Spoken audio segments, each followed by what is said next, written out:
Assalamualaikum warahmatullahi wabarakatuh. Perkenalkan, nama saya Novia Redini dengan NIM C1B020085. Saya dari kelas R004 Prodi Manajemen angkatan 2020.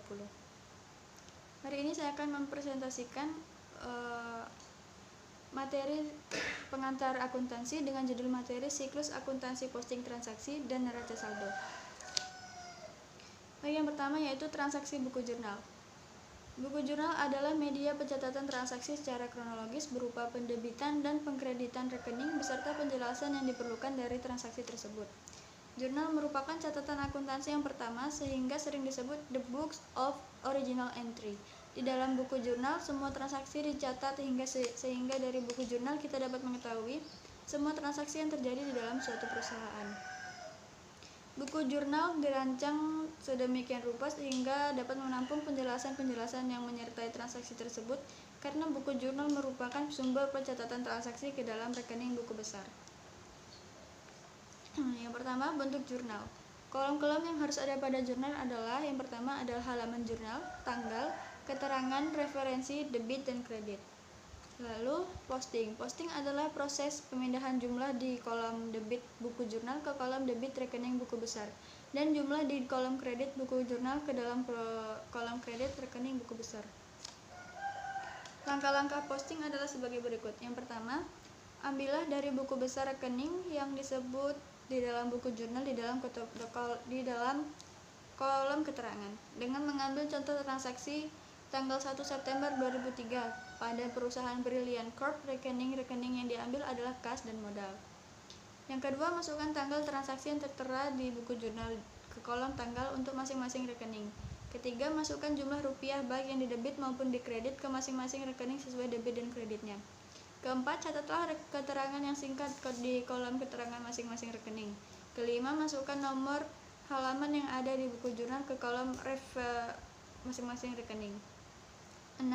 Sebagai tandingan nomor 5, masukkan nomor-nomor rekening di kolom ref pada buku jurnal. Langkah terakhir ini digunakan untuk menandai bahwa jurnal benar-benar telah diposting.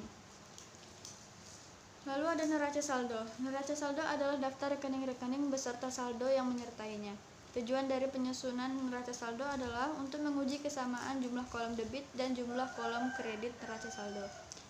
Adanya kesamaan jumlah kolom debit dan kolom kredit neraca saldo tidak menjamin bahwa semua saldo tiap-tiap rekening di neraca saldo menunjukkan jumlah benar, karena terdapat kesalahan yang tampak dalam neraca saldo karena mempengaruhi kesamaan debit dan kredit neraca saldo dan kesalahan yang tidak tampak pada neraca saldo.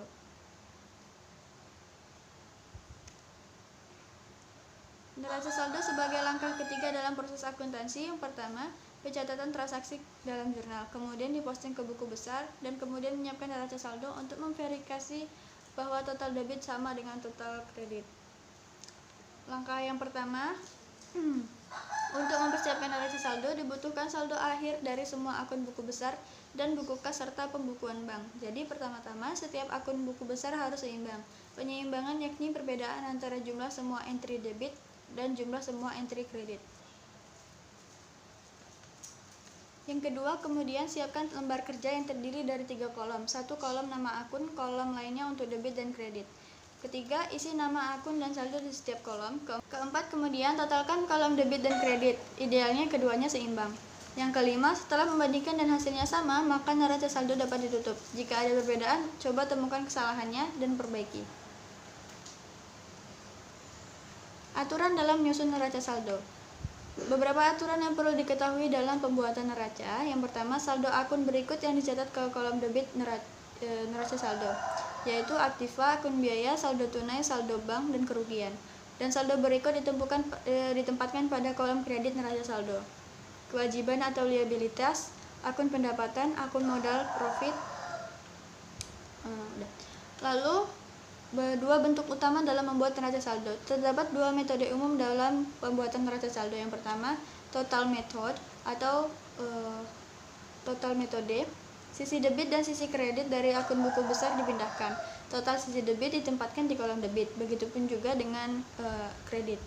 Dalam jumlah kredit dan debit dari akun buku besar dipindahkan ke neraca saldo. Keduanya harus sama jumlahnya. Lalu yang kedua ada bentuk balance method. yang hanya saldo semua akun buku besar yang ditampilkan dalam neraca saldo.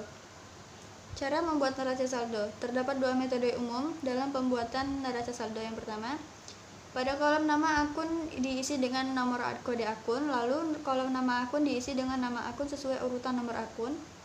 Lalu kemudian kolom debit diisi dengan jumlah saldo akun yang bersaldo debit.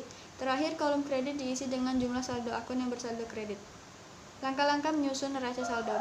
Langkah penyusunan neraca saldo yaitu sebagai berikut. Yang pertama, mencantumkan nama akun dan saldonya. Kedua, menjumlahkan kolom kredit dan debit. Yang ketiga, membuktikan kesamaan kedua kolom debit dan kredit yang tadi. Sekian untuk presentasi materi kali ini. Saya akhiri. Wassalamualaikum warahmatullahi wabarakatuh.